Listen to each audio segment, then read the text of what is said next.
Hello and Assalamu alaikum. Welcome to this chapter of Design of an HRIS Planning for Implementation. Here, some users of the database are introduced. In this slide, those people who will be using the database are listed down, including employees. That includes the manager, analysts, the power users, technicians, the HRIS experts, clerical employees, and organizational employees, whereas the non-employee include job seekers and sourcing partner organizations. The categories of data.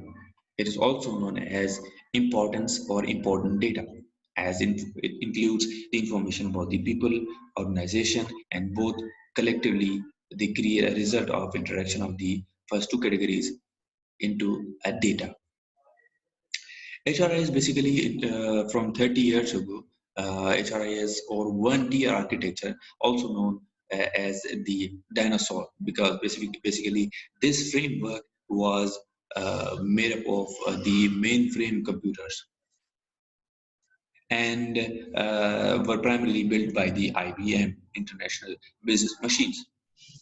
Everything user interface, application processing, and data storage resides on the mainframe and had to be accessed by the client locally. That is, the mainframe was there and the client had the application and they were directly accessing the mainframe for even the small exercises.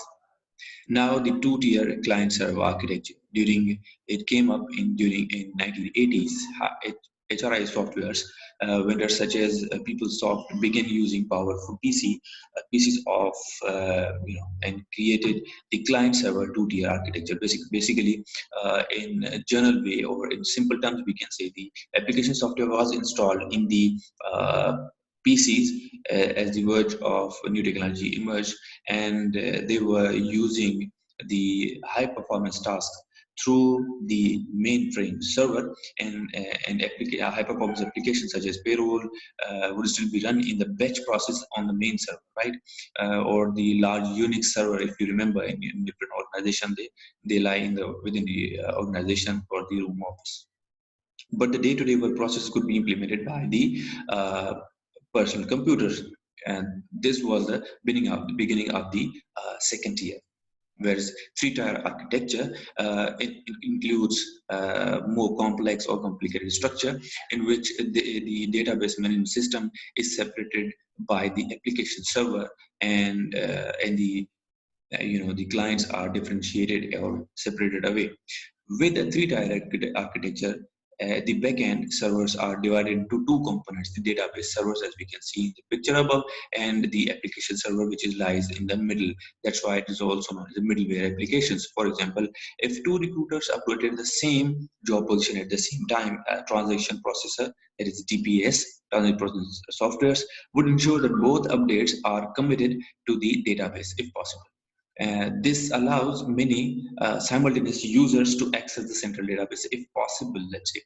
So the drawbacks were there, of course. The large amount of network traffic or bandwidth was required to do so, and user interface clients needs to be installed along with database drivers on every PC that needs access to the HRIS database system. So it means there were a lot of limitations and were only utilized by the big enterprises or the organizations. But as time passed, the web server came in, such as Microsoft Internet Information Services, and served as an application. And it managed the multiple user sessions at the same time.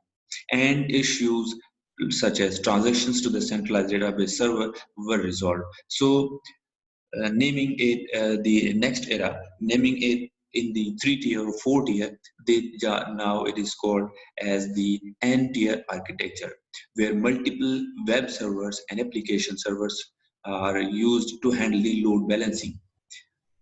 It is also basically geographically dispersed. For example, a payroll check printers can be physically located in a secure environment, such as the printers, but they can be connected to the HRIS entire architecture like any other printer simply, and they can take the printout in another corner of the world. Take another example with the payroll. When payroll is run, these financial related transactions need to be registered in the company's GL, General Ledger application. Typically, GL exists within the financial accounting component, which is again a separate entity of a large enterprise resource systems from, say, Oracle and Microsoft. Therefore, GL transactions must be interfaced between payroll and these systems. Internet technologies such as XML, extensible markup language, and web services are used to integrate HRIS in ERP. Basically, in this architecture type, these architecture types are more flexible in terms of utilization, as the main server is lying somewhere else, and uh, department components, application servers are lying somewhere else, while the user just need a web browser and just they can utilize the application services, and they can do their work whenever they want, or wherever they want. So the user is quite easy to utilize this architecture and take the full advantage of the technology. Similarly, now the new concept, here we can see the same in architecture in the picture, where different devices are connected, and the components, the web server is lying somewhere else, and the application server is utilized to access the database. Now the HRIS architectures can be viewed simply in simple terms here. One tier architecture, mainframe, composed of largely all software functionality exists via mainframe, whereas in two-tier architecture, client server, also known as spread a low-powered processing power through the PCs and high-powered processes through mainframe.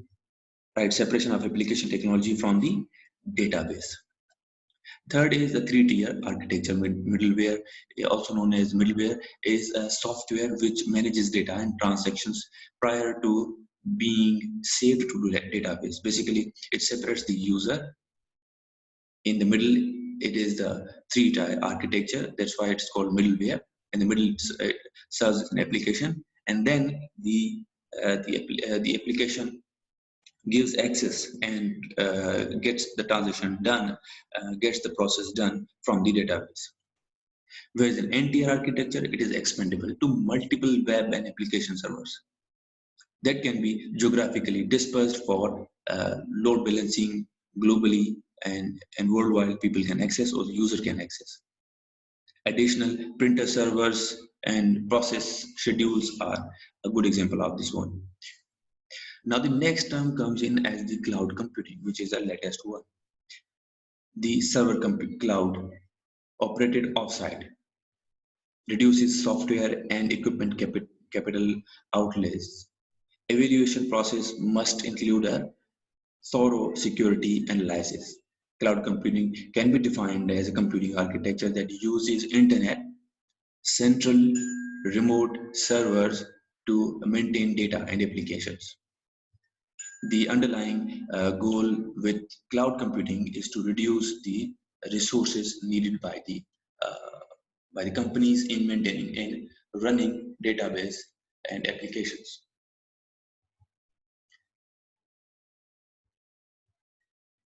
The cloud computing basically reduces the cost of investment, and it directly gives access to the users with the mainframe server, or the servers might be lying or anywhere else. So it already gives a big space and opportunity for the organization or the companies to integrate third party as well. So to achieve this, a server or cloud or group of computers are operated offsite and accessed through the internet. Since the internet services or the applications are serving the main application services that were used basically previously installed in the PCs to get the access from the server, or to get the access directly to the mainframe, or to do work directly on the mainframe. But now things are quite separated and individualized. So we can see here something is quite similar in the cloud computing and mainframe. Basically, in the cloud computing, The clients have the application software in the shape of a web-based application or the Google browser, we can say, and they can do a lot of things on the web browser and can access the mainframe computer or the server. So this is quite advantageous in terms of other architectures. In a sense, cloud computing is returning to the single tier model of 1980s, but instead of a single large mainframe running all of the applications, the internet is acting as a supercomputer, providing the application runtime environment. In a sense, cloud computing is returning to the single tier model where of 1980s, where instead of a single large mainframe running all the applications, the internet is now acting as a supercomputer, providing a applications runtime environment. So that is, we can use our laptop, do the Google, do the web browser work, and directly we can access the web servers over the internet available at different locations. So that is geographically very free. Now there is another concept of best of breed, that is the architecture that combines products from the multiple vendors. It actually introduces the concept of availing the best softwares available in the market so that we can utilize the maximum output of those resources that we are having in the organizations. Plug and play technology based on universally agreed guidelines in common computer languages, or in a single example, we can understand that the best the example of these POB architectures comes from the audio industry. The surrounded sound receivers combined with CD players, DVD players, high-end speakers, and even the occasionally retro turntables. So it means we are managing and sourcing out the sources that were needed a lot of investment. Now just we are having them over the internet and at a different locations. So we can buy the softwares from the best vendors that are not that much costly in terms of developing or vending out or designing architecture that is single-handedly provided by any expensive single firm. So we can you can in other terms we can say we can have a good mix of different softwares so that we can build a good architecture, and the sound systems, sound industry, audio industry is using the same thing. So now, since we are over the internet, of course, the cybersecurity question comes in the mind. So the top priority in terms of security for any HRIs must be maintained on a variety of levels: VPN, firewall, column level, raw level, exposure of sensitivity, payroll and benefits data between employees must be taken care of. Loss of sensitivity towards the personal data outside the enterprise must be taken care. Unauthorized updates of key data such as salary amount, and those should be secured. Sharing of personal or applicant review comments with the unauthorized employees must be taken care of, and sharing data with external organizations and services must be considered as well. Planning, since these architectures and the softwares are a good consideration in terms of adapting towards more technology, and these architectures gives us a good understanding. But since one firm or management has decided to go technologically advanced, or they want to manage the whole data into a good architecture, might be Bob or might be cloud or might be the three tier, depending on the needs of the organization. But since this decision must be implemented, so we need a good planning system to implement. So now the implementation roles are project manager, steering committee. We can hire project manager from a third party or those who are providing us the software. Steering committee, project charter, implementation team within the organization. We can, and management is sponsorship. Now the project manager options are hire a consultant This is one of the roles that we can do, or the options that we can avail. Project management manager options: hire a consultant to be the project manager, hire a full-time project manager who has presumably been certified by the project management institute, select someone who is involved in the project and temporarily move him on her like into a project management role, so we can do that as well, but since it has its own weaknesses and strengths. So HRS customers or the users are discussed here in detail. Employees, managers, the managers referred to within this section may have a variety of titles: manager, director, vice president, and even the CEO. Those people who take the decision of implementing. And the analysts that we talked about are the power users. The analyst power users is maybe we can say perhaps the most demanding user of the HRIS. The primary role of the analyst is to acquire as much relevant data as possible, to examine it, and to provide reasonable alternatives with the appropriate supporting information to facilitate the decision process of the manager that we talked about earlier.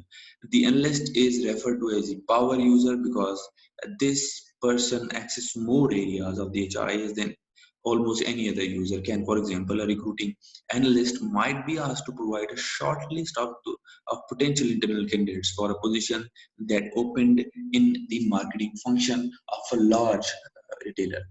Similarly, the technicians, HRIS, that is the experts. Technicians straddle the boundary of the two functions. Their role is to ensure that appropriate HR staff members have all the access information and tools necessary to do the jobs.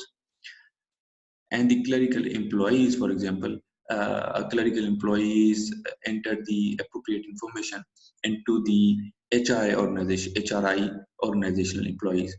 Another example is bank tellers, nurse, machinist, salesperson, and accountant. Non-employees might include job seekers and other partnering organizations that we. This is a more descriptive version of what the terminologies or the employees that are involved, or those people who utilize the HRIS in a more listed way that we observed earlier.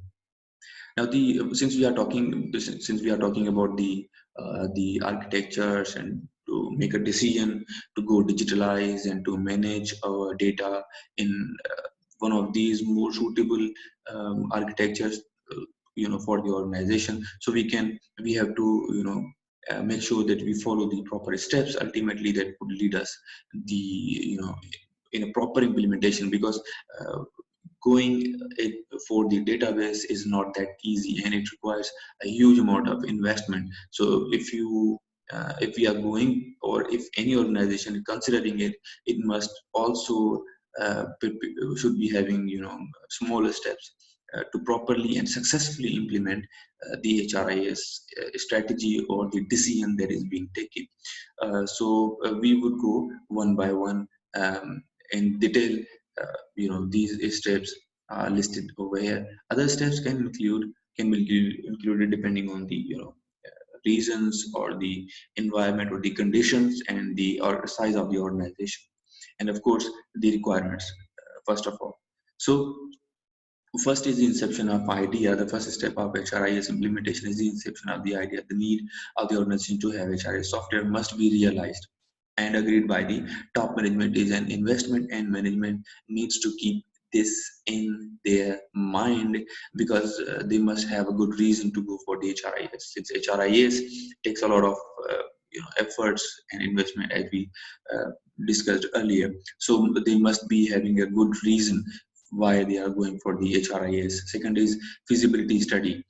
Scope of the software, what should it cover, future benefits after implementation, potential software developers, that is the vendors which we should be in contact with, and cost estimates and value addition to business. A return on investment must be calculated. A proper feasible study will help the management to make the decision based on facts and figures. Third is selecting appropriate project team, ensuring the budget cost a specific timeline. Successful implementation largely depends on the capability and effort of project team.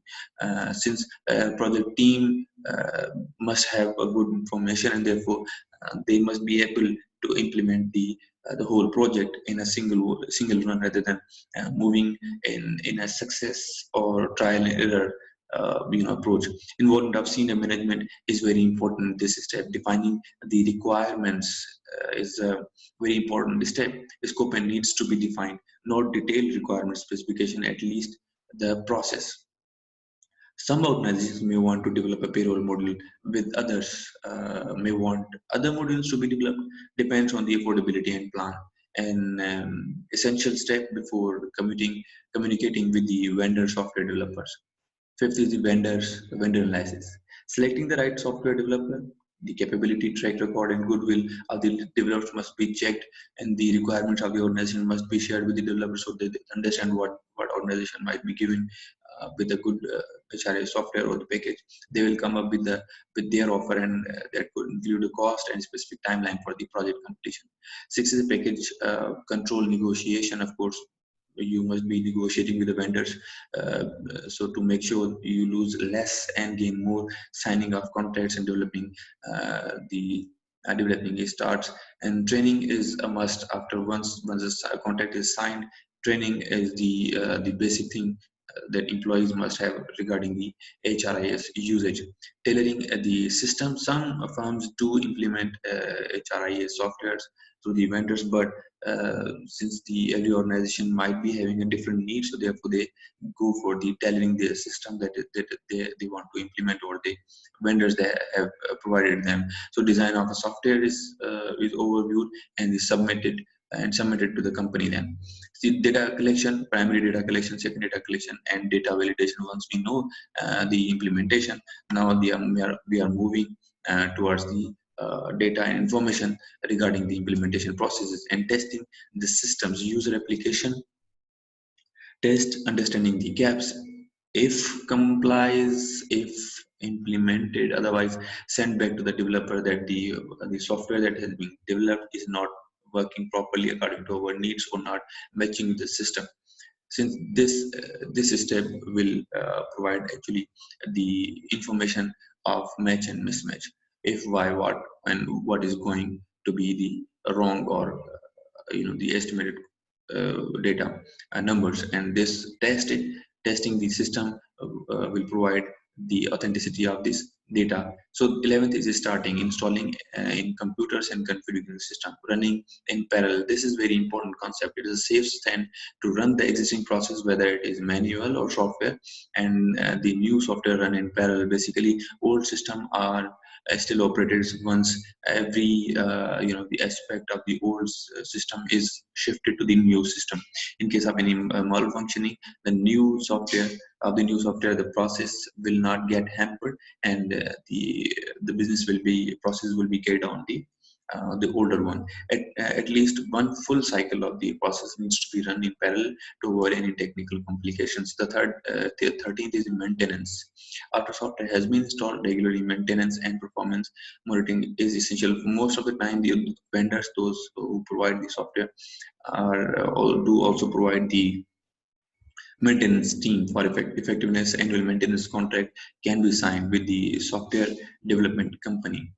14th is the evaluation. Ultimately, what we decided for, what were we were looking for, did we get the same, and how did the software ultimately perform. After running the software for a certain period of time, performance evaluation is checked as to know what value the software has added since its inception and as we needed.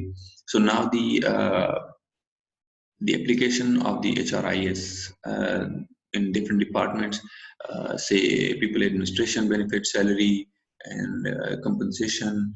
These are all the departments where the software gets information from, and this all get integrated once it is done. So going live is another concept where we have the two options. Option one is immediate conversion, and option two, parallel learning, that we that we already have in the implementation plan and process. For both options, it is critical to have a support for training and software in place. We must also consider the pitfalls, which is the poor planning might end up with, and the incomplete steering committee or steering committee without top management support can, make a big difference, and the, very costly or expensive software, or the might maybe the more complicated but effective or efficient software might not work as it was supposed to. Implementation team problems or incomplete implementation team must be looked after, and the implementation team must address the problems and do not let them, or they should not, leave the problems in the middle, and failure to assess the politics of the organization adequately, which is basically human nature, and it has to be dealt with in terms of teams or the management that is looking after the implementation. Insufficient process mapping is a bad idea. Basically, if you are planning to implement, you must have a good plan, or backup mapping that you are going through, and scope creep should be there, and poor implementation of or insufficient change management can, potentially lead the whole process into damages. So poor can lead the so at the end, so this slide make lets us. So this slide ultimately leads us to the end of this chapter, where we have covered the architecture, different types of architectures, and different types of users, and ultimately the care should be done before we are implementing the whole HRIS project, and what care should be taken, and before implementation, and what could be the failure reasons, so that we should be looking forward to that. So with this, we would end our chapter. Thank you.